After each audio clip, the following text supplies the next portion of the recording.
Dear brethren, it is a privilege to join with you today for this Zoom convention hosted by the Valor Ecclesia. I bring warm Christian love to you from our home class and also from dear Sister Carmela Leluc, with whom I spoke 3 days ago. அன்புக்குரிய சகோதர சகோதரிகளே, உங்க அனைவருக்கும் கிறிஸ்துவின் வாழ்த்துக்களை தெரிவித்துக் கொள்கிறேன். என்னுடைய எக்லிஷாவை சார்ந்த சகோதர சகோதரின் வாழ்த்துக்களையும் தெரிவித்துக் கொள்கிறேன். சகோதரி கேரமல்லா லூக் அவர்களுடைய அன்பின் வாழ்த்துக்களையும் தெரிவித்துக் கொள்கிறேன். சகோதரி கேரமல்லா லூக் கிட்ட நான் 3 நாளைக்கு முன்னாடி நான் பேசினேன். அந்த சகோதரியும் தன்னுடைய அன்பின் வாழ்த்துக்களை தெரிவிக்க சொன்னாங்க. Approximately 25 years ago, 5 of us from the United States, led by Brother Austin Williams, spent 2 weeks in India and visited the friends in Bangalore, Mysore, and Coimbatore. The other members of this group included my late wife, Sister Beverly Montague, the late Brother Ray Luke, and his wife, Sister Carmela, who, like me, is still on this side of the veil. அன்புக்குரிய சகோதர சகோதரிகளே, Vellur electrician நடத்தும் இந்த zoom கன்வென்ஷன்ல உங்க கூட நான் கலந்து கொள்றது என்னுடைய பாக்கியமா நினைக்கிறேன். ஏறக்குறைய ஒரு 25 வருஷத்துக்கு முன்னாடி அமெரிக்கால இருந்து சகோதரர் ஆஸ்டின் வில்லியம்ஸ் தலைமையில நாங்க ஒரு 5 பேர் இந்தியாவுக்கு வந்திருந்தோம். இந்தியாவுக்கு வந்து பெங்களூர், மைசூர், கோயம்புத்தூர்ல இருக்கக்கூடிய அன்பு சகோதர சகோதரிகளை சந்திச்சோம். எங்க குழுவுல யார் யாரெல்லாம் இருந்தாங்க அப்படின்னு பாத்தீங்கன்னா, என்னுடைய மறைந்த சகோதரி பெவர்லி மான்டெக், மறைந்த சகோதரன் ரேலுக் மற்றும் அவருடைய மனைவி சிஸ்டர் கேரமலா. இதுல சகோதரி சிஸ்டர் கேரமலா மட்டும் என்ன போலவே இன்னும் திரைக்கு பக்கத்தில் இருக்கிறார். Little did I realize at the time I would be experiencing the blessings of fellowship again. Okay. Little did I realize at the time I would be experiencing the blessings of fellowship again with any of the dear ones in your area nearly a quarter of a century later by means of technology and during a global pandemic that has brought us even closer to the full establishment of the kingdom. But I am convinced that all things are proceeding exactly in accordance with our Heavenly Father's plans and purposes, despite the chaos that engulfs society at large. மறுபடியும் ஒரு 25 வருஷம் கழிச்சு இந்தியாவில் இருக்கக்கூடிய அன்பு சகோதர சகோதரிகளை technology மூலமா, அதுவும் இந்த ஒரு கொள்ளை நோயுடைய காலப்பகுதியில நான் மறுபடியும் சந்திப்பேன்னு நான் நினைச்சு பார்க்கல. இந்த உலகளாவிய கொள்ளை நோய் முழு ராஜ்யமும் ஸ்தாபிக்கப்படக்கூடிய காலப்பகுதிக்கு நெருங்கி அழைச்சு கொண்டு வந்திருக்கு. நம்மளுடைய சமுதாயத்துல இப்ப நம்மளை சுத்தி அநேக பிரச்சனை நம்மளை சூழ்ந்திருக்கு. அப்படி அநேக பிரச்சனைகள் நம்மளை சூழ்ந்திருந்தாலுமே எல்லா காரியங்களும் நம்முடைய பிதாவாகிய தேவனுடைய திட்டங்கள் மற்றும் நம்முடைய தேவனுடைய நோக்கங்களின்படி சரியா நடந்து கொண்டிருக்கு அப்படின்ற ஒரு விஷயத்தை நான் நம்புறேன்.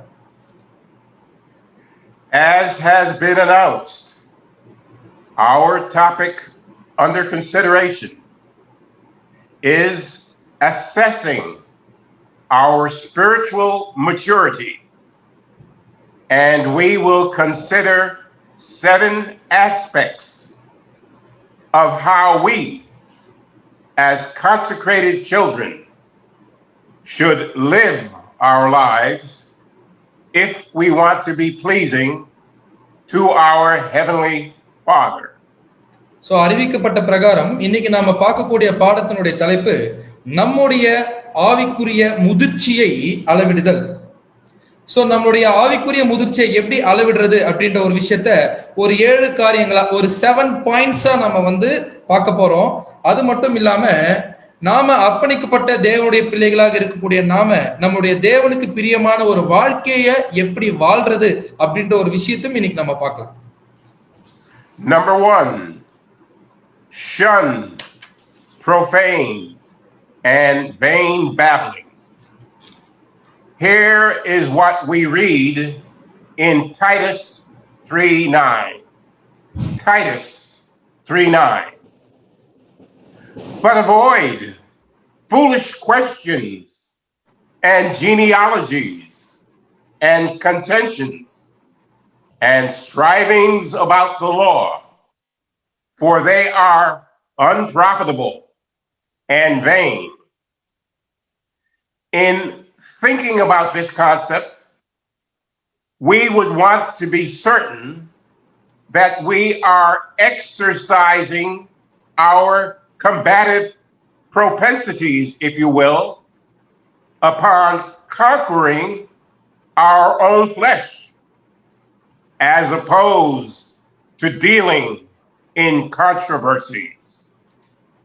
நாம நம்முடைய ஆவிக்குரிய முதிர்ச்சியை அளவிடுவதற்கான நம்ம பார்க்கக்கூடிய முதல் பாயிண்ட் எதை பார்க்க போறோம் அப்படின்னு பாத்தீங்கன்னா, நாம அசுத்தமான மற்றும் வீண் பேச்சுக்களை தவிர்க்கிறோமா இல்லையா அப்படின்ற ஒரு விஷயத்தை மையப்படுத்தி நம்முடைய ஆவிக்குரிய முதிர்ச்சியை நாம அளவிடக்கூடிய ஒரு முதல் விஷயத்தை நம்ம பார்க்க போறோம். அதை பத்தி தீத்து 3ஆம் அதிகாரம் 9ஆம் வசனத்துல நம்ம வாசிக்கிறோம். புத்தியீனமான தர்க்கங்களையும் வம்ச வரலாறுகளையும் சண்டைகளையும் நியாய பிரமாணத்தை குறித்து உண்டாகுகிற வாக்குவாதங்களையும் விட்டு விலகு, அவைகள் அப்ரோஜனமும் வீணுமாய் இருக்கும். இந்த வசனத்தை நாம் பார்க்கும் பொழுது இந்த வசனத்தை நம்ம பார்க்கும் பொழுது என்ன ஒரு விஷயம் நமக்கு தோணுது அப்படின்னு பாத்தீங்கன்னா, நாம சர்ச்சைக்குரிய காரியங்கள்ல தலையிடுறதை பார்க்கிலும் நம்முடைய சொந்த மாம்சத்தை நாம எப்படி மேற்கொள்றது அப்படின்ற ஒரு விஷயத்த நாம அதிகம் கவனம் செலுத்தக்கூடியவர்களாக இருக்கணும். We know that certain passages of scripture are very interesting, and among the brotherhood there have been divisions created because some believe certain chronological expectations have not yet come to the fore, while others believe they have already manifested themselves. And there is much discussion as to what is the truth of the matter. நமக்கு நல்லா தெரியும், வேதத்தில் உள்ள சில வசனங்களை நமக்கு படிக்கும் போது ரொம்ப இன்ட்ரெஸ்டிங்கா இருக்கும். மற்றும் சகோதர ஐக்கியத்துக்குள்ளவே நிறைய பிரிவினைகள் இருக்கு. ஏன்னா சில சகோதரர்கள் கால கணக்கு அடிப்படையில் உள்ள சில காரியங்கள் ஆல்ரெடி ஏற்கனவே நிறைவேறி விட்டதா நம்புறாங்க. சில சகோதரர்கள் காலக்கணக்கு ரீதியா இருக்கக்கூடிய காரியங்கள் இன்னும் நிறைவேறவில்லை அப்படின்னு என்ன பண்றாங்கன்னா அவங்க நினைக்கிறாங்க. சோ இதனால இந்த காரியங்கள்ல எது உண்மை அப்படின்ற ஒரு விஷயத்துல நம்முடைய சகோதரர்கள் மத்தியில அநேக டிஸ்கஷன்ஸ் போயிட்டு இருக்கு. We would suggest that the concept incorporated in Jude 3, which encourages us to contend earnestly for the faith, is somewhat different from having the spirit of contentiousness. The use of scriptural support for what we believe is a critical matter of focus. If the Bible says it and teaches it clearly, then we should accept it and believe it. நான் இந்த ஒரு காரியத்துல யூதா 1ஆம் அதிகாரம் 3ஆம் வசனத்தில் உள்ள காரியத்தை சொல்ல விரும்புறேன். யூதா 1ஆம் அதிகாரம் 3ஆம் வசனத்துல நம்ம படிக்கிறோம், பிரியமானவர்களே, பொதுவான ரட்சிப்பை குறித்து உங்களுக்கு எழுதும்படி நான் மிகவும் கருத்துள்ளனாய் இருக்கிறேன். பரிசுத்தவான்களுக்கு ஒரு விசை ஒப்பு கொடுக்கப்பட்ட விசுவாசத்திற்காக நீங்கள் தைரியமாய் போராட வேண்டும் என்று உங்களுக்கு எழுதி உணர்த்துவது எனக்கு அவசியமாக கண்டது. சோ இந்த வசனத்துல நமக்கு என்ன சொல்லப்பட்டிருக்கு அப்படின்னு பாத்தீங்கன்னா, நாம ஒரு மகா பரிசுத்தமான ஒரு விசுவாசத்துக்காக போராடணும்னு வசனம் சொல்லுதே தவிர்த்து நாம ஒரு சர்ச்சைக்குரிய ஆவிய உடையவர்களாக இருக்கணும் அப்படின்னு வசனம் சொல்ல. அது மட்டும் இல்லாம நம்ம எந்த ஒரு காரியத்தை விசுவாசிச்சாலுமே அதுக்கு முக்கியமா வேத வசனத்தினுடைய ஆதாரம் இருக்கணும். வேதம் பைபிள் நமக்கு கிளியரா ஒரு விஷயத்த போதிச்சுச்சுன்னா, டீச் பண்ணுச்சுன்னா, அந்த ஒரு போதிக்கக்கூடிய விஷயத்தை நாம அப்படியே விசுவாசிச்சு நம்பி அந்த காரியங்களை ஏற்றுக்கொள்ள வேண்டும். Without taking a lengthy detour from my subject, perhaps I will simply quote from reprints 5348, reprints 5348, paragraph 5, as to what seems to me reasonable as an approach on chronology as follows. So என்னுடைய பாடத்திலிருந்து நான் ரொம்ப out of focus போகாம காலக்கணக்கு பத்தின விஷயங்களை குறித்து நம்முடைய நியாயமான அணுகுமுறை எப்படி இருக்கணும் அப்படின்ற ஒரு விஷயத்த நம்முடைய மூத்த சகோதரர் ரசல் பிரதர் ரீபிரிண்ட்ஸ் 5348 பேராகிராஃப் 5 இருந்து எழுதியிருக்கிறாரு. அந்த ஒரு காரியத்தை நம்ம பார்க்கலாம். And we quote, the general facts are much more valuable and important than merely the day or the year regarding these facts. Let brotherly love continue. Suffer not any dispute over a day or a year to break the most precious bond of love which binds us to the Lord and to all who are truly His. Be specially careful on this point. The subject of discussion is one respecting which we have no positive knowledge. The rupture of fellowship may sometimes be necessary when we contend earnestly for the faith once delivered unto the saints. Faith in the divine plan, in the Redeemer, in the efficacy of his death, etc. These matters are positively stated in the Bible, not left to deduction, as in the case of chronology and all matters based upon chronology. End of quote. So நாம இப்போ reprints 5348 paragraph 5 இருந்து இருக்கக்கூடிய காரியங்களை குறித்து பார்க்கலாம். நாட்களையும் வருஷங்களும் குறித்த கருத்துக்களை விட பொதுவான அடிப்படை வேதாகம சத்தியங்களே நமக்கு ரொம்ப விலை மதிப்புடையதாகவும் நமக்கு ரொம்ப முக்கியத்துவம் வாய்ந்ததாகவும் இருக்கு. சகோதர சிநேகம் நிலைத்திருக்க கடவதாக. நாட்களையும் வருஷத்தையும் பற்றின கருத்து வேறுபாடுகள் நிமித்தம் நாம நம்முடைய ஆண்டவர்கிட்டையும் நம்முடைய சகோதரர்கிட்டையும் நமக்கு இருக்கக்கூடிய இந்த ஒரு வெளியேற பெற்ற இந்த ஒரு அன்பின் பந்தம் எக்காரணத்து கொண்டும் முறிக்கப்படக்கூடாது. குறிப்பா நமக்கு தெளிவான புரிதல் இல்லாத விஷயங்களை குறிச்சு நம்ம விவாதிக்கும் பொழுது நாம ரொம்ப கவனமா இருக்கணும். ஆனா பரிசுத்தவான்களுக்கு ஒரு விசை ஒப்பு கொடுக்கப்பட்ட விசுவாசத்திற்காக நாம் தைரியமா போராடும் பொழுது சில சமயங்கள்ல சகோதர ஐக்கியத்துக்குள்ள பிரிவினைகள் அவசியமாக கூட இருக்குது. உதாரணமா தேவனுடைய தெய்வீக திட்டத்தின் மேல் நாம வைக்கக்கூடிய விசுவாசம், நம்முடைய மீட்பர் மேல் நாம் வைக்கக்கூடிய விசுவாசம், ஈடுபலியின் மேல் நாம வைக்கக்கூடிய விசுவாசம், இந்த மாதிரி அடிப்படையான சத்தியங்கள்ல வேறுபாடு வரும் பொழுது கண்டிப்பா பிரிவினை அப்படின்ற ஒரு விஷயம் அவசியமா தான் இருக்கு.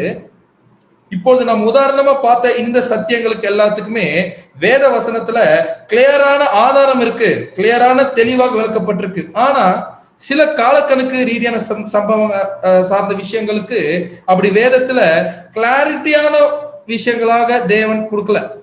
சோ அதனால அந்த காலக்கணக்கு ரீதியான காரியங்களை மையப்படுத்தி நம்ம சகோதர ஐக்கியத்திற்குள்ள ஒரு பிரிவினை இருக்கக்கூடாது.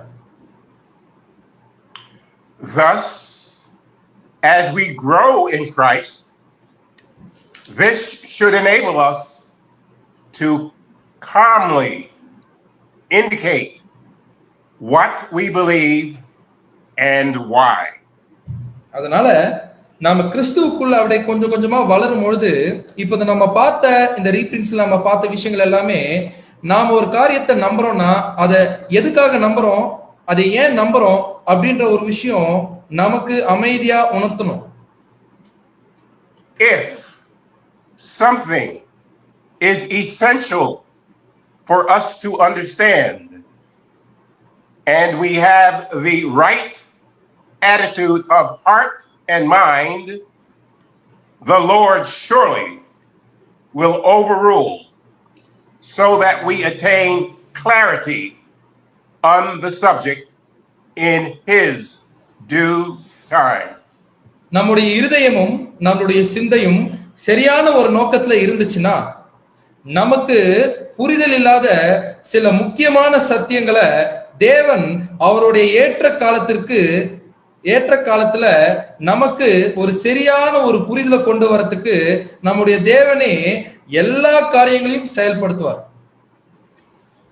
In any event, there are many areas where we have not received explicit instructions from the Lord or the apostles. And if they are merely matters of conscience, we should be of such a mind as to allow or not to allow differences of opinion to become a bar to our hearty fellowship with one another. So நம்முடைய ஆண்டவர் கிட்ட இருந்தோம், நம்முடைய அப்போஸ்தலர்கள் கிட்ட இருந்தோம் வெளிப்படையா வேத வசனத்திலிருந்து கட்டளை வராத இடத்துல எல்லாம் நாம நம்முடைய மனசாட்சியின் அடிப்படையில தான் முடிவெடுக்கிறோம். அப்படி நாம இப்படி மனசாட்சியின் அடிப்படையில முடிவெடுக்கும் பொழுது வேறுபட்ட முடிவுகளை எடுப்போம்.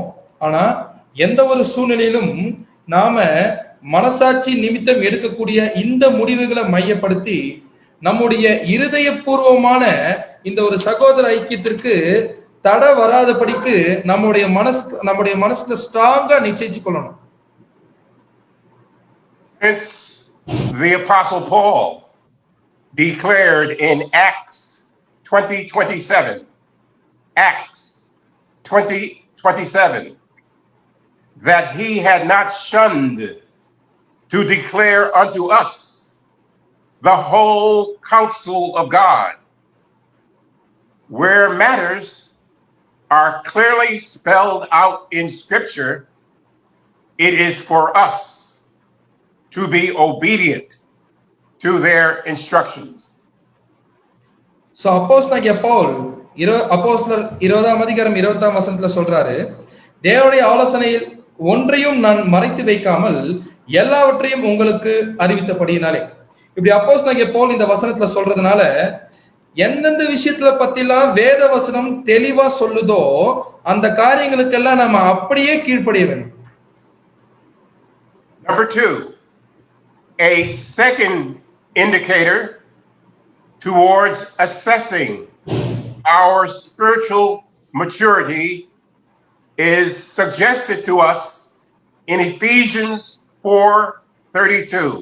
Ephesians 4:32, where we read, "And be ye kind one to another, tender-hearted, forgiving one another, even as God, for Christ's sake, hath forgiven you."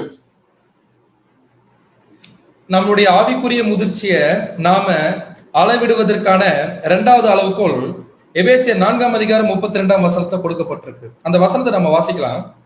ஒருவருக்கொருவர் தயவாயும் மன உருக்கமாயும் இருந்து கிறிஸ்துவுக்குள் தேவன் உங்களுக்கு மன்னித்தது போல நீங்களும் ஒருவருக்கொருவர் மன்னியுங்கள்.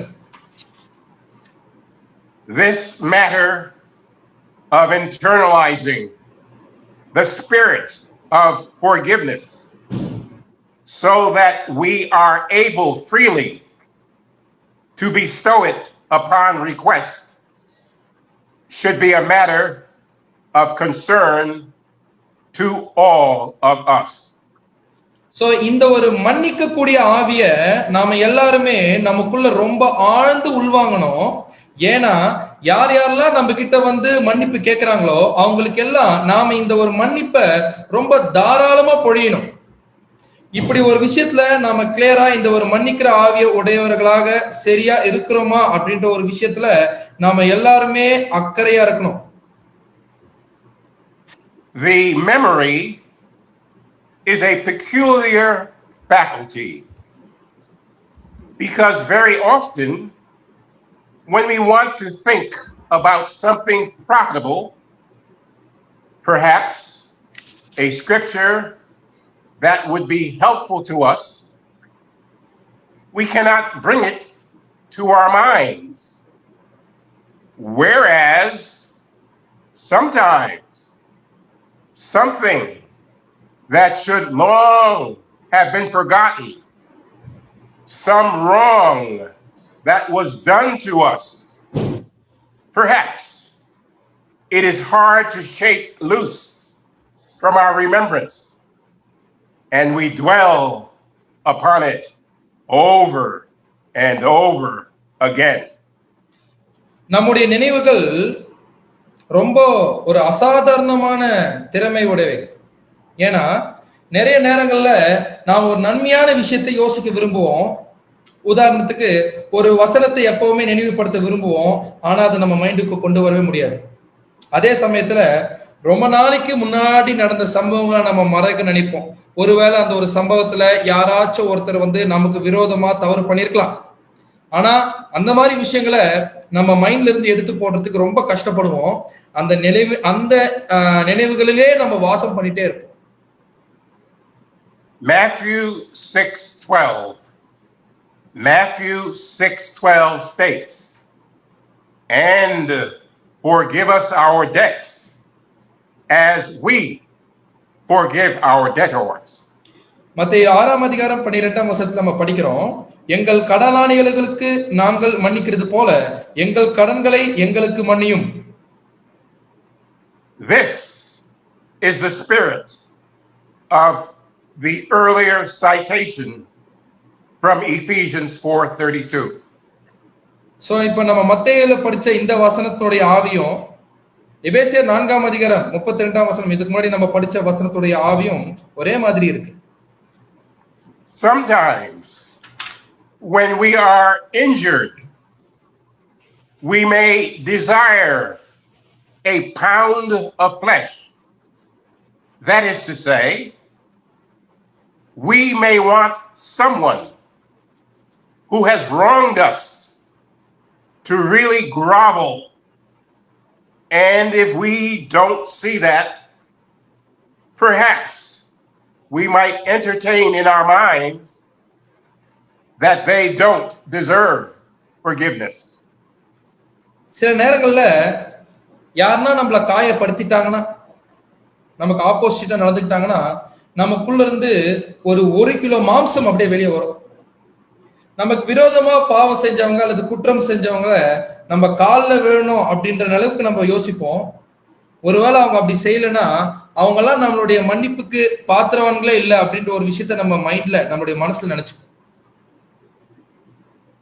Instead, we need to get to the point where if we see some indication of remorse, contriteness, even if it has not expressed articulately, if we note or evidence by their conduct that they are trying to make amends, we should be accepting of this and be thankful that such a spirit has been developed within our hearts.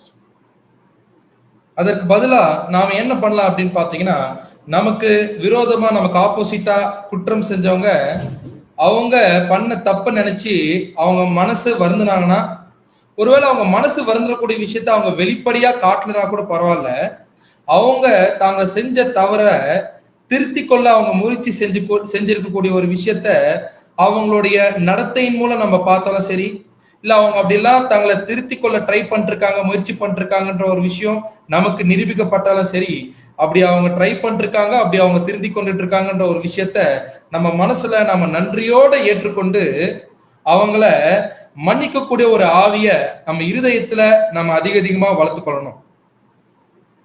Matthew 6:14 and 15. Matthew 6:14 and 15 remind us, for if you forgive men when they sin against you, your heavenly Father will also forgive you. But if you do not forgive men their sins, your Father will not forgive your sins. Surely all of us want the Heavenly Father's mercy to be extended to us because we require it. Let us cultivate the spirit that will generously reach out to others as well. மத்தேயு 6ஆம் அதிகாரம் 14 மற்றும் 15ஆம் வசனம் நமக்கு என்ன ஞாபகப்படுத்துது அப்படின்னு நம்ம பார்த்தோம்னா, வசனம் வாசிக்கலாம். மனுஷருடைய தப்பிதங்களை நீங்கள் அவர்களுக்கு மன்னித்தால் உங்கள் பரமபிதா உங்களுக்கும் மன்னிப்பார். மனுஷருடைய தப்பிதங்களை நீங்கள் அவர்களுக்கு மன்னியாதிருந்தால் உங்கள் பிதா உங்கள் தப்பிதங்களையும் மன்னியாதிருப்பார். கண்டிப்பா நம்முடைய பிதாவாகிய தேவனுடைய கிருபை நமக்கு தேவன் அவர் அருள் செய்யணும், அவர் அந்த கிருபையை நமக்கு கொடுக்கணும் அப்படின்ற ஒரு விஷயத்த நாம விரும்புவோம். ஏன்னா தேவனுடைய கிருபை நமக்கு ரொம்ப அவசியம். அதே போல நாமளும் தேவனுடைய அந்த கிருபையின் ஆவிய நமக்குள்ள அதிகமா வளர்த்து கொண்டு தாராளமா அந்த கிருபையின் ஆவிய மத்தவங்க கிட்டையும் நாம காண்பிக்க வேண்டும். Number 3, a third measure to assess our level of spiritual maturity is the degree to which principles are fixed in our heart with regard to godly living. One of the most comprehensive statements of this is found in Galatians chapter 6 verse 7. Galatians chapter 6 verse 7. It reads, "Be not deceived. God is not mocked. For whatsoever a man soweth, that shall he also reap." தெய்வீக வாழ்க்கைக்கான கொள்கைகளை எந்த அளவுக்கு நம்முடைய இருதயங்கள்ல நாம பதிச்சிருக்கோம் அப்படின்ற ஒரு விஷயத்த அளவிடுறதுதான் நாம இந்த பாடத்துல பார்க்கக்கூடிய நம்முடைய ஆவிக்குரிய முதிர்ச்சியை அளவிடுவதற்கான 3வது அளவுகோல். இத பத்தி கலாத்தியர் 6ஆம் அதிகாரம் 7ஆம் வசனத்துல கிளியரா சொல்லப்பட்டிருக்கு. நாம அந்த வசனத்தை வாசிக்கலாம். கலாத்தியர் 6ஆம் அதிகாரம் 7ஆம் வசனம், மோசம் போகாதிருங்கள், தேவன் தம்மை பரியாசம் பண்ண ஒட்டார், மனுஷன் எதை விதைக்கிறானோ அதையே அறுப்பான். Each one of us, the Lord accepted, knows ourselves better than any other individual.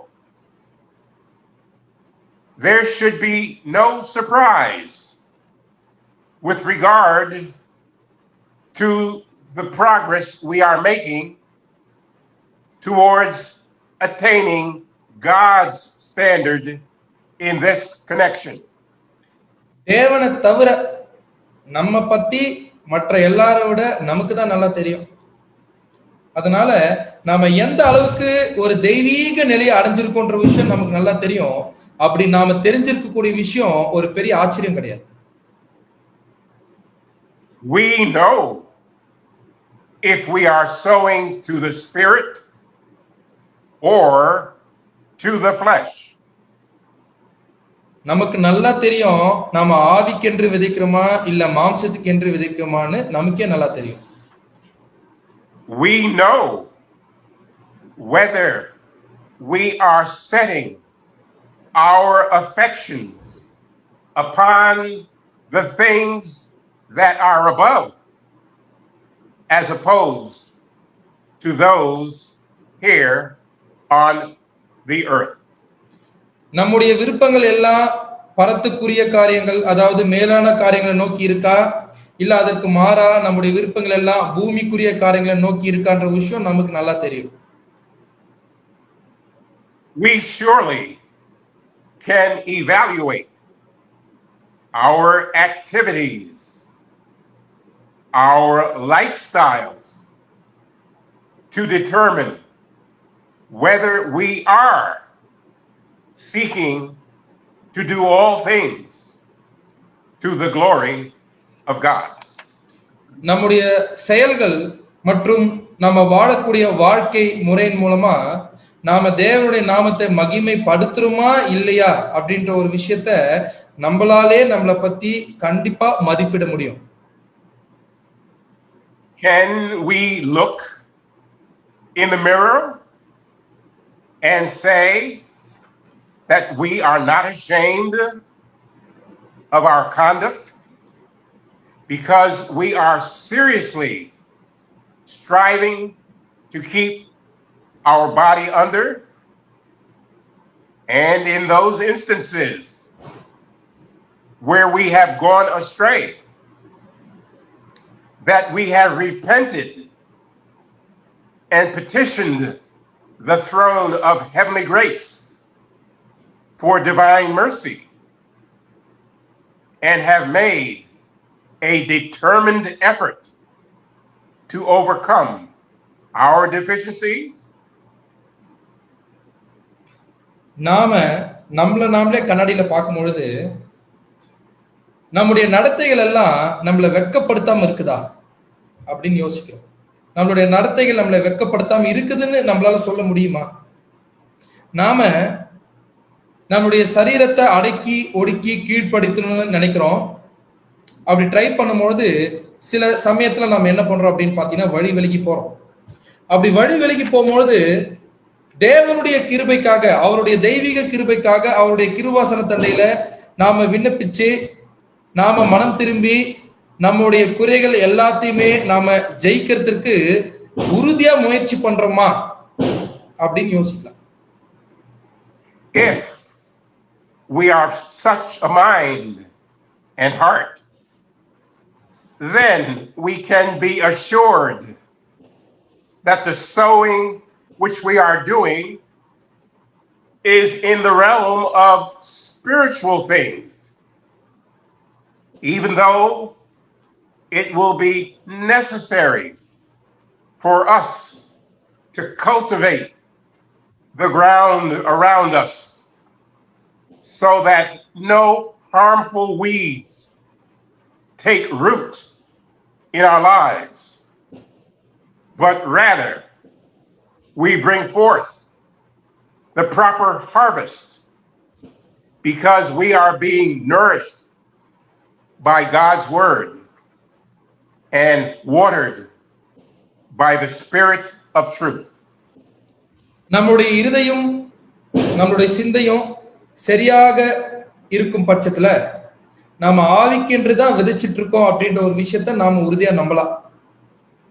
நம்ம சுத்தி தீங்கு விளைவிக்கக்கூடிய கலைகளை நம்முடைய வாழ்க்கையில வேரூன்றாத படிக்கு நம்மளுடைய நிலத்தை பண்படுத்துறது, நம்மளுடைய மனம் அப்படின்ற ஒரு நிலத்தை பண்படுத்துறது நமக்கு அவசியமா இருக்கு.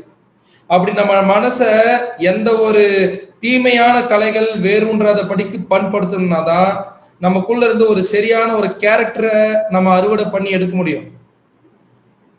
நம்மளால வந்து இவ்வளவு ஒரு அறுவடை பண்ண முடியுதுன்னா நாம தேவனுடைய வார்த்தையினால போஷிக்கப்படுறோம் மற்றும் தேவனுடைய சத்திய ஆவியினால நாம நீர் பாய்ச்சப்படுறோம். If indeed we are sowing as we should, then surely we have strong consolation that we may attain the promised blessing for all those who love the Father supremely.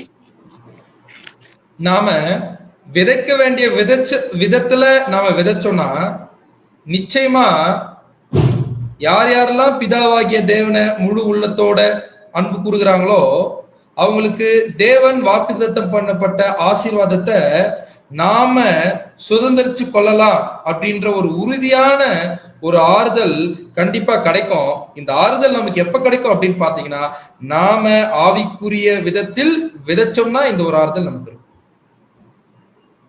Number 4, a fourth indicator of our growth and development towards spiritual maturity is implied by our understanding and appreciation of James 4:12. James 4:12, which reads, "There is one lawgiver who is able to save and to destroy. Who art thou that judgeth another?" நம்முடைய ஆவிக்குரிய முதிர்ச்சியை அளவிடுவதற்கான நான்காவது விஷயம் யாக்கோபு 4ஆம் அதிகாரம் 12ஆம் வசனத்தை மையப்படுத்தி தான் இருக்கு. அந்த வசனத்தை நாம புரிஞ்சுக்கொள்றத பேஸ் பண்ணி நம்முடைய ஆவிக்குரிய முதிர்ச்சி எந்த அளவுக்கு இருக்கு அப்படின்ற ஒரு விஷயத்தை நம்ம புரிஞ்சுக்கலாம். வசனம் வாசிக்கலாம். யாக்கோபு 4ஆம் அதிகாரம் 12ஆம் வசனம். நியாயப்பிரமாணத்தை கட்டளையிடுகிறவர் ஒருவரே, அவரே ரட்சிக்கவும் அழிக்கவும் வல்லவர். மற்றவனை குற்றப்படுத்துகிறதற்கு நீ யார்? How easy it is to condemn others in our minds because of what appear to be failings on their part. மத்தவங்க அவங்க விஷயத்துல தவறும் போது ரொம்ப சுலபமா நாம என்ன பண்ணிடுறோம் அப்படின்னு பாத்தீங்கன்னா நம்ம மனசுல அவங்கள கண்டம் பண்ணி நியாயம் தீர்த்துறோம். The scriptures inform us that we should not be a busybody or a meddler in the affairs of others. But this does not mean that we should not be supportive or provide assistance to those who seek and need our help. அந்நிய காரியங்கள்லயும் மற்றவங்க விஷயத்திலயும் நாம தலையிடக்கூடாதுன்னு வேத வசனங்கள் நமக்கு தெளிவா புரிய வைக்குது. ஆனா இந்த வசனத்தை எப்படி தவறா புரிஞ்சுக்கூடாதுன்னா நம்மளுடைய உதவியை எதிர்பார்க்கிறவங்க கிட்ட நம்ம உதவி செய்யக்கூடாதுன்னு நம்ம தவறா புரிஞ்சுக்கூடாது. We should be very sympathetic and willing to reach out, to aid and comfort our brethren, as well as those in the world who have special needs. நம்முடைய சகோதரர்களுக்கும் சரி உலகத்தார்ல யார் யாருக்கெல்லாம் விசேஷமான சில தேவைகள் இருக்கோ அவங்க மேலெல்லாம் நாம ரொம்ப மிகவும் ஒரு பரிதவிக்க கூடியவர்களா இருக்கணும். அது மட்டும் இல்லாம நாமளாவே முன் வந்து அவங்களுக்கு உதவி செஞ்சு அவங்களுக்கு ஆறுதலை நாம கொடுக்கணும். We must, however, be certain that we are not speaking evil of others or even surmising it or wondering how many times are they going to get themselves into the same sort of difficulty and think to ourselves, what's wrong with them? I wouldn't fall like that. நாம மற்றவங்களை பத்தி தீமை பேசாமலும் தீமையை கற்பனை செய்யாமலும் இருக்கணும். சில சமயத்துல மற்றவங்களை பத்தி நம்ம எப்படி யோசிப்போம் அப்படின்னு பாத்தீங்கன்னா, எப்படி அவங்க ஒரே விஷயத்த திருப்பி திருப்பி விழறாங்க அப்படின்னு யோசிப்போம். அது மட்டும் இல்லாம நமக்குள்ளவே நாம என்ன யோசிப்போம் அப்படின்னு பாத்தீங்கன்னா, என்னப்பா பிரச்சனை அவங்களுக்கு, நானா இருந்தா அவங்கள மாதிரிலாம் விட மாட்டேன் அப்படின்னு நாம் நினைப்போம். This may be true, brethren, in that particular area. But just to go back to the matter of prayer for a moment. What about those areas where we repeatedly slipped, having a deficiency, a weakness? அன்பான சகோதர சகோதரிகளே, ஒருவேளை இது உண்மையா கூட இருக்கலாம். ஆனா குறிப்பிட்ட இந்த விஷயத்தை பத்தி நாம ஜெபத்தோட என்ன யோசிக்கணும் அப்படின்னு பாத்தீங்கன்னா, நம்மளை பத்தி நாம என்ன யோசிக்கணும்னா, நாம கூட அடிக்கடி சில விஷயத்துல தவறோம்ல, நமக்கும் குறைகள் இருக்கு இல்லையா, நமக்கும் பலவீனங்கள் இருக்குல்ல, இத பத்திலாம் நாம என்ன சொல்லுவோம் அப்படின்னு நம்மளை பத்தியே நாம யோசிக்கணும். Why aren't we doing better in those situations? And when we begin to put the spotlight on our own activities and actions and realize that we are striving mightily to overcome, even if we are but partially successful, let us believe that our brethren are putting in similar efforts in striving to please God. நாம யோசிக்கணும், நமக்கு வரக்கூடிய சூழ்நிலைகள்ல நாம ஏன் சிறப்பா செயல்பட மாட்டேன்றோம் அப்படின்றத யோசிக்கணும். நம்முடைய கிரியைகளையும் நம்மளுடைய பலவீனங்களையும் நாம வெளிச்சம் போட்டு பார்த்தோம்னா ஒரு விஷயத்த தெளிவா புரிஞ்சுக்கலாம். அது என்ன அப்படின்னு பாத்தீங்கன்னா, நாம கொஞ்சம் ஜெயம் கொள்றதுக்கே ரொம்ப கடினமா போராடுறோம். அது மாதிரிதானே நம்மளுடைய சகோதரர்களும் போராடுவாங்க தேவனை பிரியப்படுத்துறதுக்காக.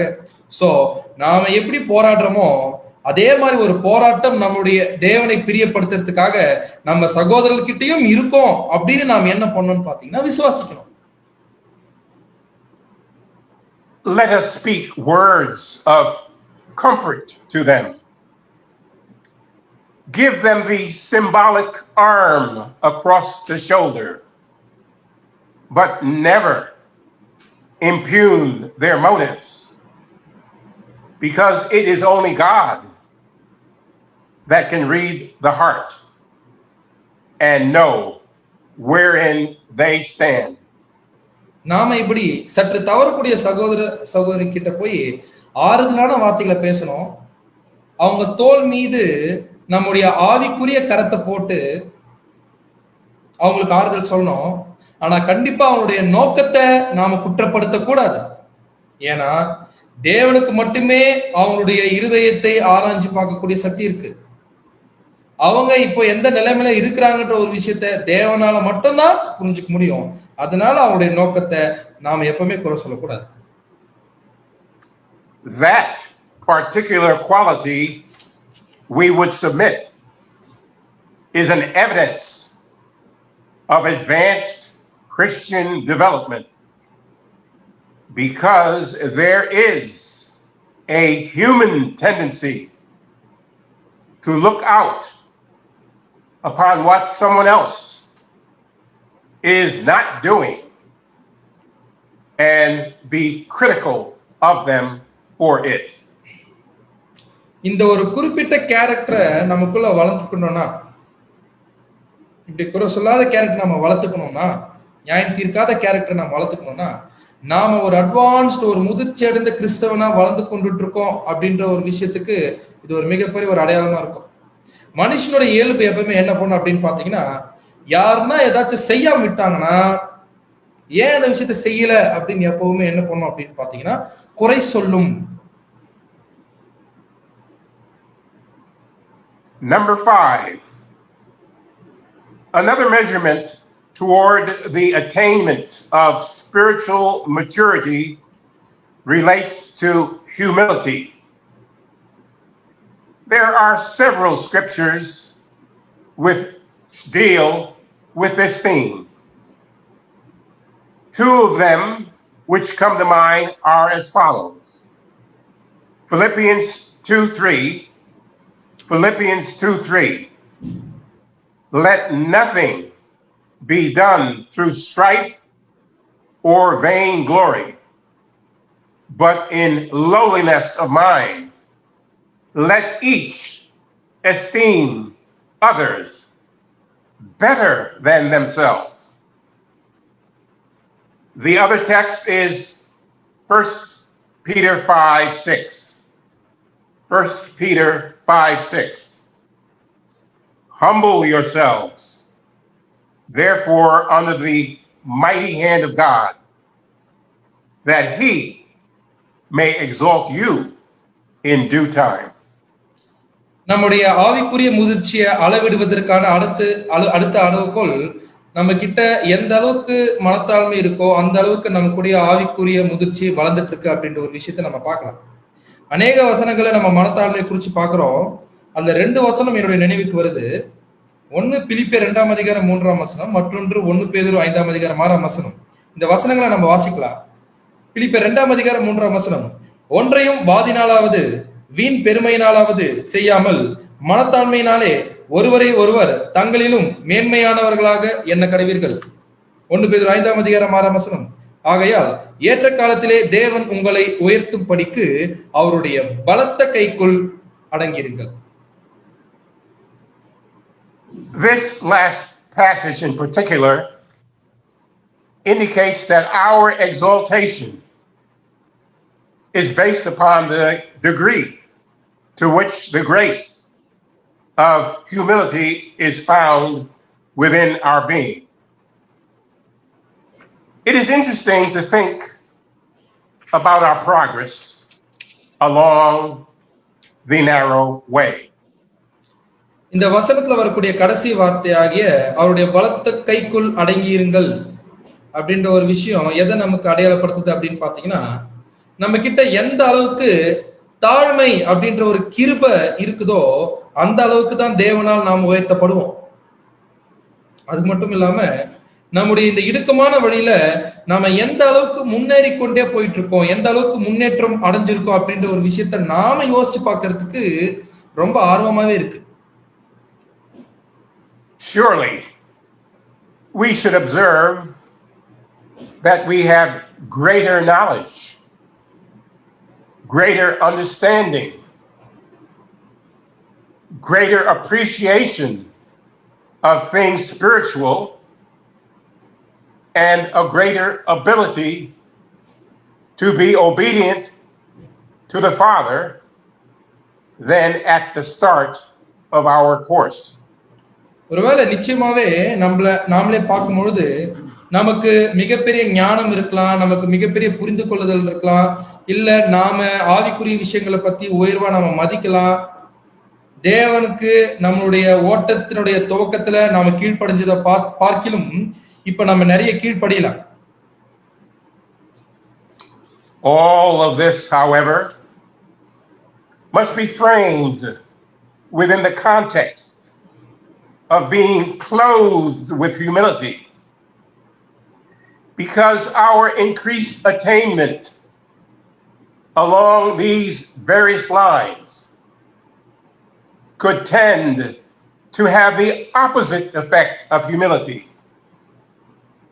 especially when we think others are going astray and our need to straighten them out, which if improperly exercised, could be a form of pride. நம்மளுடைய ஞானம், நம்மளுடைய புரிந்து கொள்ளுதல், நம்முடைய கீழ்ப்படிதல், இது எல்லாத்தையுமே மனத்தாழ்மையினால நம்ம மூடி இருக்கணும். ஏன்னா நம்ம பார்த்த இந்த விஷயங்கள்லாம், நம்ம ஞானம், நம்மளுடைய அழிவு, நம்மளோட தேவனுக்கான நம்முடைய கீழ்ப்படிதல் எந்த அளவுக்கு வளருதோ அந்த அளவுக்கு மனத்தாழ்மைக்கு எதிரான காரியங்களும் வளர்றதுக்கான வாய்ப்புகள் அதிகமாவே இருக்கு. குறிப்பா இதெல்லாம் எப்ப நமக்குள்ள நடக்கும் அப்படின்னு பாத்தீங்கன்னா, மற்றவங்க ஏதாச்சும் தவறான ஒரு திசையில போகும்பொழுது நாம அவங்கள சரி செய்யணும்னு போவோம். ஆனா அப்படி சரி செய்யணும்னு போகக்கூடிய விஷயத்துல அவங்கள தவறான முறையில நம்ம சரி செய்யணும், நம்ம செய்யக்கூடிய அந்த ஒரு முறையில அவங்கள நம்ம சரிப்படுத்தக்கூடிய ஒரு முறையில ஏதாச்சும் தவறு இருந்துச்சுன்னா நமக்குள்ள ஏதோ ஒரு வகையான மேட்டிமை இருக்கு அப்படின்னு நம்ம புரிஞ்சுக்கலாம். We must grow in all of the fruits and the graces of the Spirit. But in each of them, we are not to trust to self, but rather the power of the Holy Spirit, and reflect upon the fact that of ourselves, we can do nothing. But by a willing heart and dependence upon the Master, we can be changed into His image, and He can do the same for others of His people if they are submissive. Let us wait upon the Lord for all things. நாம எல்லாருமே ஆவியின் கனிகளிலும் ஆவியின் கிருபையிலும் அதிகமா வளரணும். அப்படி நாம் வளரும் பொழுது நம்முடைய சுயத்தை நம்ம சாராம பரிசுத்த ஆவியினுடைய பலத்தை நம்ம சார்ந்தவர்களாக இருக்கணும். அது மட்டும் இல்லாம நம்மளால எதுவுமே செய்ய முடியாது அப்படின்ற ஒரு விஷயத்த நாம பிரதிபலிக்கக்கூடியவர்களாக இருக்கணும். ஆனா நாம முழு இருதயத்தோட நம்முடைய ஆண்டவராக இயேசு கிறிஸ்துவை சார்ந்து இருந்தோம்னா நாம கண்டிப்பா அவருடைய சாயலுக்கு மாற்றப்படுவோம். அவரும் நம்முடைய ஆண்டவரும் அவருடைய கீழ்ப்படிதல் உள்ள ஜனங்களை அவருடைய சாயலுக்கு ஒப்பா மாற்ற வேண்டிய அனைத்து காரியங்களும் அவர் செய்வார். அதனால எல்லா காரியத்திற்காகவும் நம்முடைய ஆண்டவருக்காக நம்ம காத்திருக்கணும். Someone once said in defining humility the following: humility is freedom from pride and arrogance, lowliness of mind, a modest estimate of one's own worth. மனத்தாழ்மையை பத்தி ஒருத்தர் டிஃபைன் பண்ணியிருக்காரு, அதாவது வரையறுத்திருக்கிறாரு. அது என்னன்னா, மனத்தாழ்மை என்பது பெருமை மற்றும் ஆணவத்திலிருந்து விடுதலையை கொடுக்கிறது தான் மனத்தாழ்மை. மனத்தாழ்மை என்பது ஒரு தாழ்மையான ஒரு சிந்தை. மனத்தாழ்மையை வச்சுதான் ஒரு மனுஷனுடைய தரத்தையே நாம மதிப்பிட முடியும். ஒரு மனுஷனுக்கு எந்த அளவுக்கு மனத்தாழ்மை இருக்கோ அந்த அளவுக்கு தான் அந்த மனுஷனுடைய தரம் இருக்கு அப்படின்னு நம்ம புரிஞ்சுக்கணும். This implies a sense of one's own unworthiness through imperfection and sinfulness, and consent in rating our claims low, in being willing to waive our rights and to take a lower place than might be our due. It does not require that we underrate ourselves for our life work. மனத்தாழ்மை ஒருத்தருக்கு இருந்துச்சுன்னா அவர் என்ன feel பண்ணுவார் அப்படின்னு பார்த்தோம்னா, அவர் தான் தகுதியற்றவர், தான் unworthy, இதுக்கெல்லாம் நான் தகுதியே இல்லை அப்படின்னு ஃபீல் பண்ணுவாரு. தான் ஒரு அபூர்ணர்னு ஃபீல் பண்ணுவாரு. நம்ம பாவத்திலிருந்து வந்தவங்க அப்படின்னு ஃபீல் பண்ணுவாரு. அது மட்டும் இல்லாம என்ன ஒரு விஷயத்த பண்ணுவாங்க அப்படின்னு பாத்தீங்கன்னா, தங்களுடைய உரிமைகள்லாம் பெருசா நினைக்காம அவங்களுக்குன்னு எப்பவுமே ஒரு தாழ்மையான இடத்தை அவங்க தெரிஞ்சுப்பாங்க. ஆனா இந்த ஒரு விஷயத்தை நம்ம எப்படி புரிஞ்சுக்க கூடாது அப்படின்னு பாத்தீங்கன்னா, நம்ம வாழ்க்கையில செய்யக்கூடிய எல்லா விஷயத்திலையும் அந்த விஷயங்களுக்கு எந்த ஒரு மதிப்புமே கிடையாது அப்படின்னு நம்ம எடுத்துக்க கூடாது. The humility of Christ was perfect, yet he had a true sense of his life and mission. Humility is like a tree whose root, when it is set deep in the earth, rises higher and spreads fairer and stands surer and lasts longer. And every step of its descent is like a river of iron. Surely, we want to be humble because God desires that quality within us. So கிறிஸ்துவனுடைய மனத்தாழ்மை எப்பவுமே பரிபூர்ணமா தான் இருக்கும். நம்முடைய ஆண்டவராகிய இயேசு கிறிஸ்து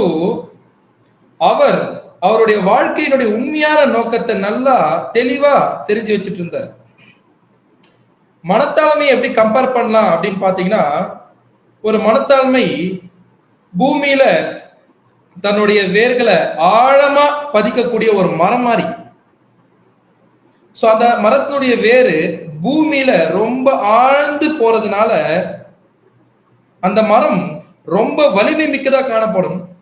அது பறந்து விரியும், ரொம்ப பெருசா இருக்கும். அது மட்டும் இல்லாம அந்த மரத்தினுடைய ஒவ்வொரு அடியுமே ஒரு இரும்பு நதி மாதிரி இருக்கும். கண்டிப்பா நம்ம எல்லாருக்குமே இந்த ஒரு மனத்தாழ்மை இருக்கணும். நமக்குள்ள இந்த ஒரு குணலட்சணம் இருக்கணும்னு தேவன் ரொம்ப ஆசைப்படுறார்.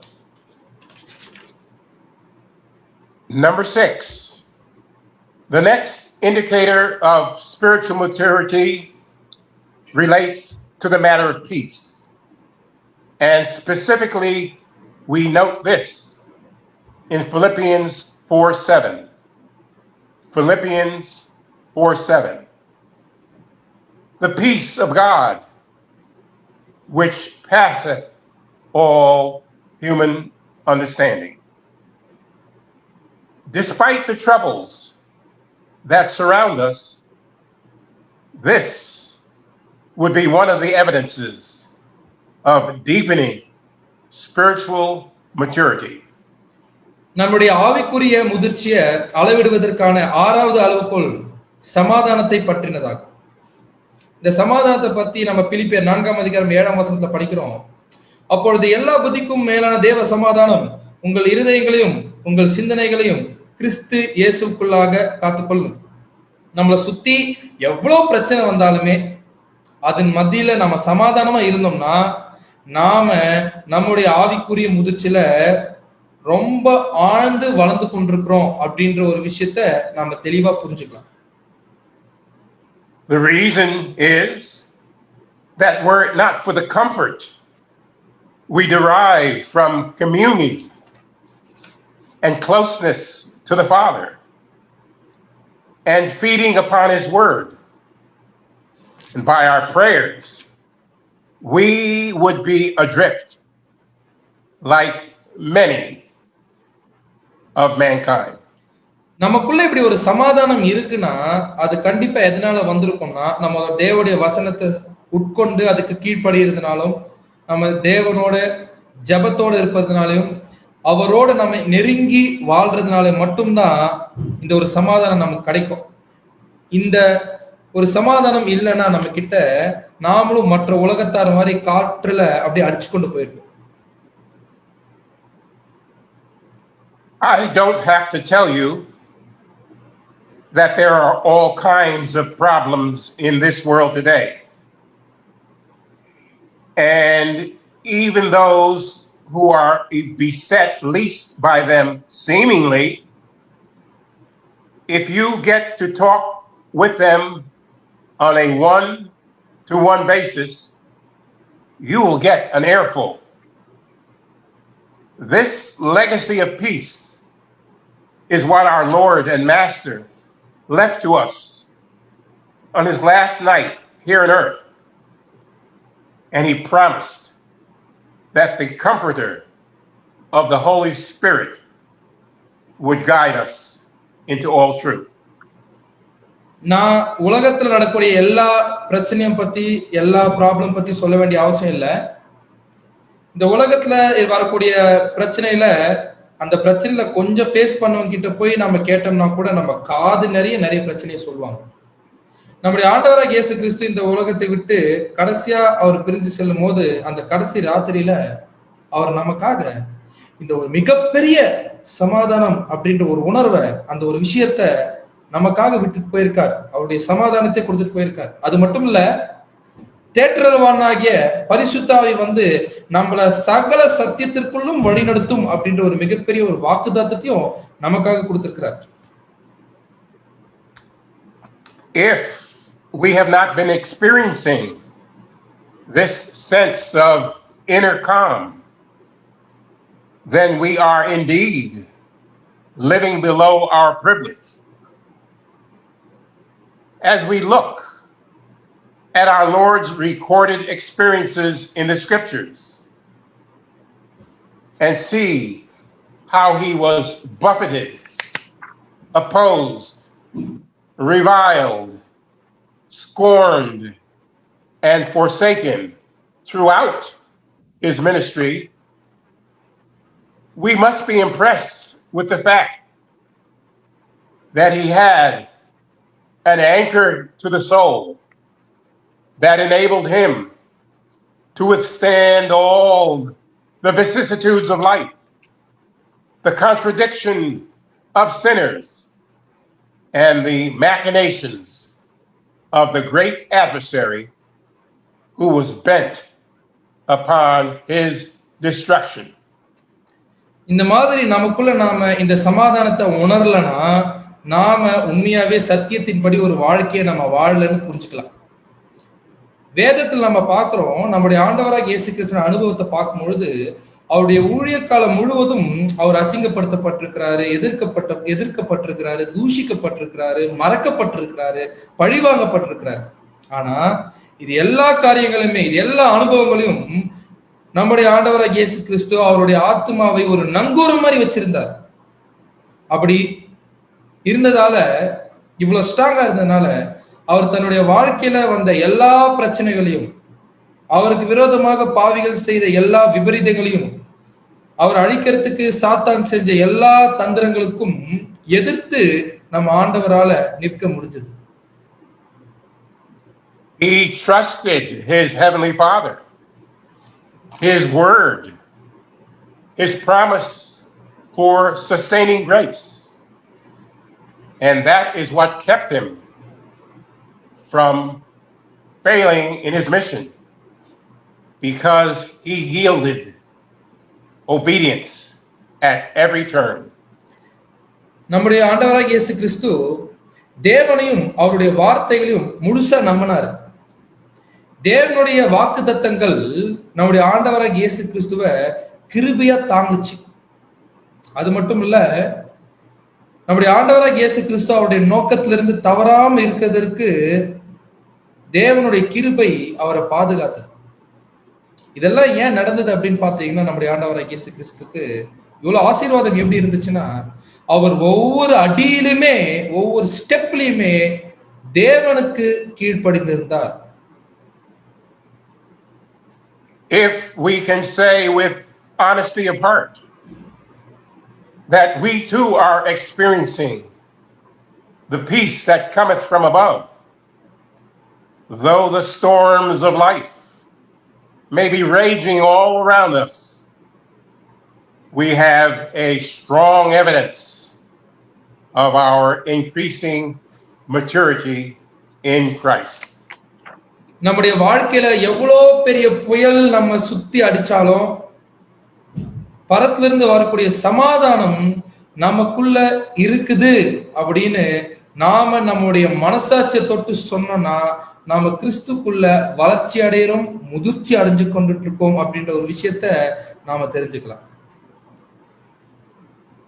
Number 7.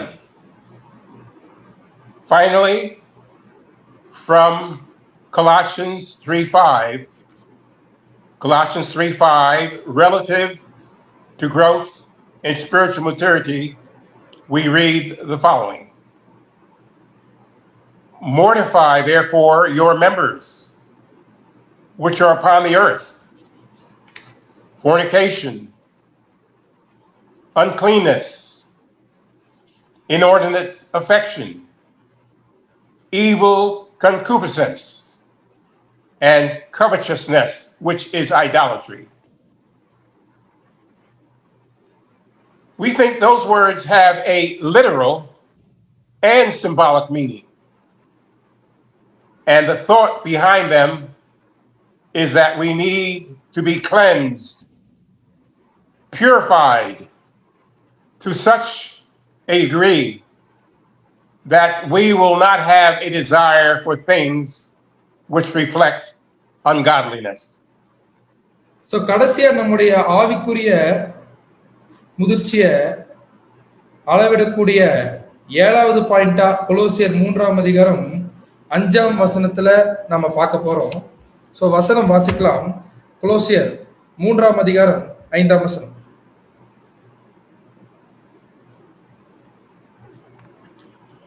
In this, brother, one second. I am reading the verse. Okay.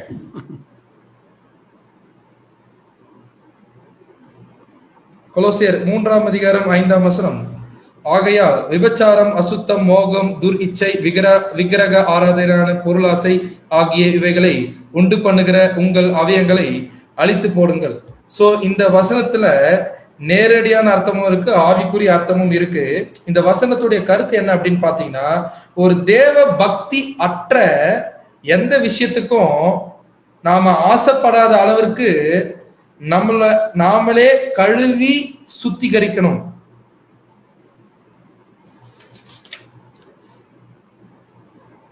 In this connection, we would like to read the Manna comments for January 27th, Manna January 27th, because they address well this heart quality which we need. And this is what it says. It is not sufficient that we acknowledge sin in its various forms to be evil, and that we resolve that we will strive against it because it is under the Lord's ban. In addition to this, we are to root out of our hearts every longing, every desire for everything not thoroughly approved by the Lord. Oh, what a cleansing this would mean in the hearts and lives, and especially in the thoughts of many who have named the name of Christ. Many who fail to note this point find themselves continually beset by temptations, because while outwardly avoiding gross immoralities, they secretly harbor sympathy for things condemned,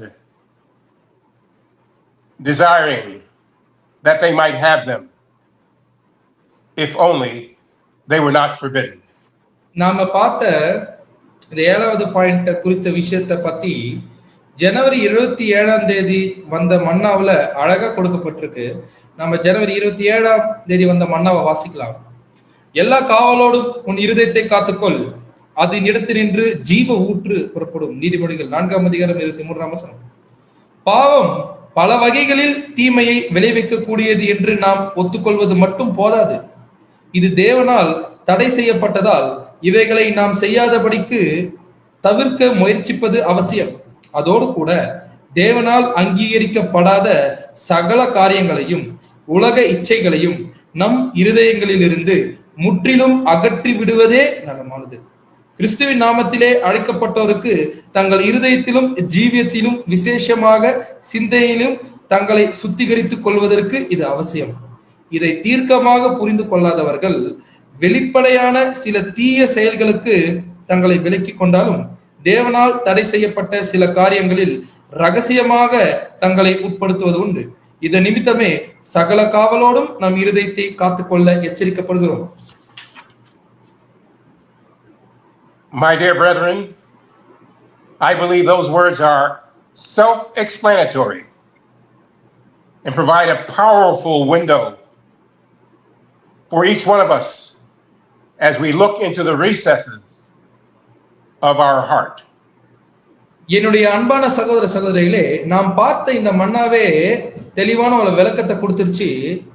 இந்த மன்னால இருந்து நம்ம என்ன தெரிஞ்சுக்கிறோம் அப்படின்னு பாத்தீங்கன்னா, நாம இருதயத்தை எப்படி சோதிச்சு பார்க்கணும்ன்றதை நம்ம தெரிஞ்சுக்கிறோம்.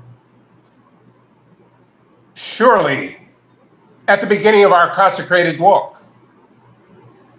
as we were being transformed, we had a struggle, particularly with regard to the thought process as to those things which would not be pleasing to God. கண்டிப்பா நம்முடைய ஞானஸ்தான வாழ்க்கையினுடைய ஆரம்ப காலத்துல நாம மறுரூபம் ஆக்கப்பட ஆரம்பிக்கும் பொழுது நிறைய போராட்டங்கள் நமக்குள்ள இருந்திருக்கும். குறிப்பா தேவனுக்கு பிரியமற்ற காரியங்கள்ல யோசிக்கிற விஷயத்துல நமக்கு நிறைய போராட்டம் இருந்திருக்கும். Oh, we may not have acted necessarily upon any of these grosser forms of sin, but nevertheless, even entertaining any of them in our minds had to be gradually replaced with all that represents purity, cleanness, righteousness, so that we found it painful, distressing to reflect upon any of those thoughts which would not represent the pure image of our Master. ஒருவேளை நம்ம ஒரு மோசமான பாவத்தை செய்யாம கூட இருந்திருக்கலாம். ஆனா அந்த காரியத்தை கொஞ்சம் கூட மைண்ட்ல வரவிடாம நம்ம சுத்தமும் தூய்மையும் ஒரு நீதியான சிந்தனைகளை அதுக்கு பதிலா நாம மாத்தி யோசிக்கணும். அந்த தவறான சிந்தை வரும்போது இந்த மாதிரி ஒரு தூய்மையான அந்த தவறான சிந்தையை எடுத்து போட்டு இந்த ஒரு தூய்மையான நீதியான பரிசுத்தமான சிந்தையை கொண்டு வந்து அங்க வைக்கணும். இப்படி நாம செஞ்சோம்னா நமக்குள்ள நம்முடைய ஆண்டவராகிய இயேசு கிறிஸ்துடைய சாயில பிரதிபலிக்காத எந்த சிந்தையும் அதுக்கப்புறமா நம்ம மைண்டுக்குள்ள வந்துச்சுன்னா அந்த சிந்தனைகளை யோசிக்கிறதுக்கு கூட நமக்கு ரொம்ப வலிக்கும். At the point where the heart's intentions are in accord with God's will in every particular, even though improper thoughts may come to our minds from time to time, nevertheless, we can replace them with scriptural admonitions that show the regenerated heart. நம்முடைய இருதயத்தினுடைய நோக்கங்கள் எல்லாமே தேவனுடைய சித்தத்திற்கு இசைவாகும் எல்லா காரியத்துக்கும் தேவனுக்கு பிரியமா இருந்துச்சுன்னா மோசமான அல்லது தேவையில்லாத சிந்தனைகள் நம்ம மைண்டுக்குள்ள அடிக்கடி வந்தா கூட நம்முடைய ஆவிக்குரிய சிந்தனையின் மூலமாக அந்த தவறான மோசமான சிந்தனைகளை நாம் ஈஸியா மேற்கொண்டு நம்முடைய சீர்திருத்தப்பட்ட இருதயத்தை நம்ம வெளிப்படுத்தலாம். To the extent that this becomes a habitual pattern in our lives, we will have been kept from the power of the evil one, and the wicked one will touch us not. நாம இப்படி செஞ்சோம்னா, இப்படி யோசிச்சோம்னா, இது நம்மளுடைய வாழ்க்கையில ஒரு பழக்கமாவே மாறிடும். நாமளும் தீமையினுடைய வல்லமிலிருந்து பாதுகாக்கப்பட்டுருவோம். பொல்லாங்கனாலையும் நம்மள தொட முடியாது. Let me summarize. There is a work required by each of us before we can hope to become a part of the bride of Christ as we continue our earthly sojourn. Our salvation is nearer than when we first believed, and thus we must encourage one another to continue to be faithful to our covenant of sacrifice.